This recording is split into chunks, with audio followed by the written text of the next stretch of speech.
Hello everyone, welcome back to my channel once again. Today we are going to start chapter number 6 respiration in organisms. So let's start. अभी हम सीखेंगे about respiration. There are types of respiration है oxygen के साथ और oxygen के बिना और respiration करने की ज़रूरत भी क्या है ना? तो हम सब सीखेंगे यहाँ पे. So let's start. So first of all, why do we respire? हमने इस चैप्टर नंबर 2 में पढ़ा है कि सेल ये सबसे छोटा लाइक माइक्रोस्कोपिक यूनिट है बराबर.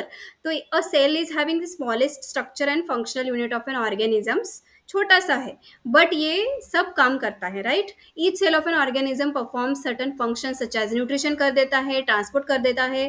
ट्रांसपोर्ट मतलब it is related to the respirate circulatory system sorry, then excretory system and reproduction भी कर देता है. So to perform this big big task उसको एनर्जी चाहिए कि नहीं. सो वो कहाँ से मिलती है? As we already learn that हमें न्यूट्रिशन कहाँ से मिलता है? फूड से मिलता है. जब हम खाना खाते हैं तो हमें एनर्जी मिल जाती है.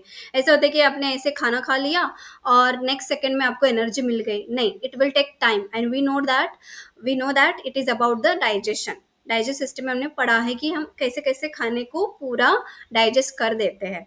So to perform these function cell need energy. Even अगर हम खा भी रहे हैं या फिर हम सो रहे हैं, रीड कर रहे हैं, ये वीडियो भी देख रहे हैं तो हमें एनर्जी चाहिए राइट. तो but where does this energy come from? कहाँ से आती है ये एनर्जी?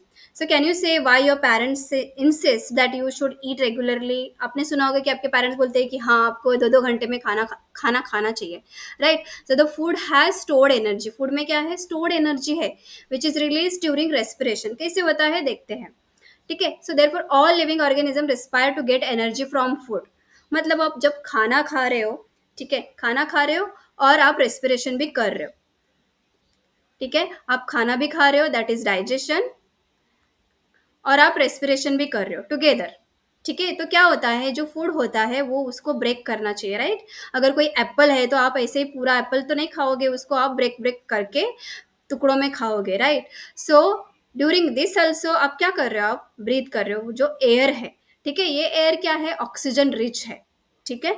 जो हम इनहेल करते हैं वो एयर है ऑक्सीजन रिच. और जब आप एक्सेल करते थे हो खाना खाने के बाद, I am writing here, so आप क्या एक्सेल कर रहे हो? CO2, that is carbon dioxide. So ये पूरे प्रोसेस को हम क्या बोलेंगे? इसको हम बोलते हैं सेल्यूलर रेस्पिरेशन. इसको हम बोलते हैं cellular respiration. You can see here. मतलब ड्यूरिंग ब्रीदिंग आप क्या कर रहे हो? आप ब्रीथ कर रहे हो एयर को. And you know that air contains oxygen और बाकी के गैसेस भी है उसमें. So we breathe out air rich which is having rich in carbon. Breathe out. ठीक है. और हम ब्रीद इन कर रहे air which is rich in oxygen. ठीक है. सो ये क्या मतलब आफ्टर आप ब्रीदिंग कर लिए हो गए. अभी नेक्स्ट क्या? So air we breathe in, it is transported to all parts of our body, ultimately to each cells. ठीक है. पहले बॉडी को मतलब पहले ऑर्गन को जाएगा, पहले हाथ को जाएगा, देन उसके मसल्स को जाएगा, देन उसके सेल्स को जाएगा. ऐसे इस प्रकार से हर एक सेल तक वो ऑक्सीजन पहुंच जाता है. So in the cells oxygen in the air help. ठीक है. क्या होता है आगे? Then in the cells oxygen in the air helps in the breakdown of the food. ठीक है. यहाँ पे ऑक्सीजन यूज होता है फूड के ब्रेकडाउन के लिए. So this process of breakdown of food in the cell with the release of energy. ठीक है. With the release of energy उसको हम बोलेंगे सेल्यूलर रेस्पिरेशन. ठीक है. और cellular respiration takes place in the cells of all organisms. ठीक है. नाउ अभी हमने बोला कि सेल को क्या चाहिए? ऑक्सीजन चाहिए. अगर ऑक्सीजन है तो उसको क्या बोलेंगे? वो कौन से टाइप का रेस्पिरेशन होगा?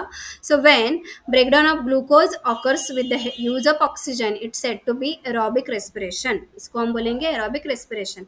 और जब फूड कैन ऑल्सो बी, अगर रेस्पिरेशन के लिए ऑक्सीजन ही नहीं है तो क्या होगा?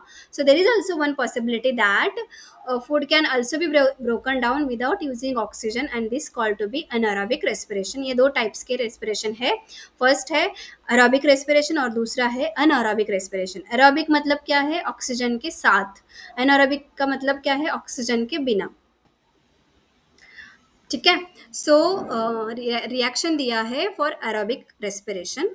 Glucose that is food in the presence of oxygen which releases carbon dioxide plus water and energy.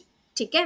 So you should know also that there are some organism such as yeast है जिसको oxygen की ज़रूरत नहीं होती है survival के लिए, तो उसको हम बोलेंगे अनएरोब्स. So they get energy through anaerobic respiration. In the absence of oxygen, glucose breaks down into क्या क्या मिलता है as a product? We are getting alcohol, carbon dioxide and energy. So what is the difference here? यहाँ पे हमें मिल रहा है carbon dioxide, water, energy, और यहाँ पे मिलेगा अनअरोबिक रेस्पिरेशन में alcohol, carbon dioxide and energy, water नहीं मिलेगा यहाँ पे. ठीक है.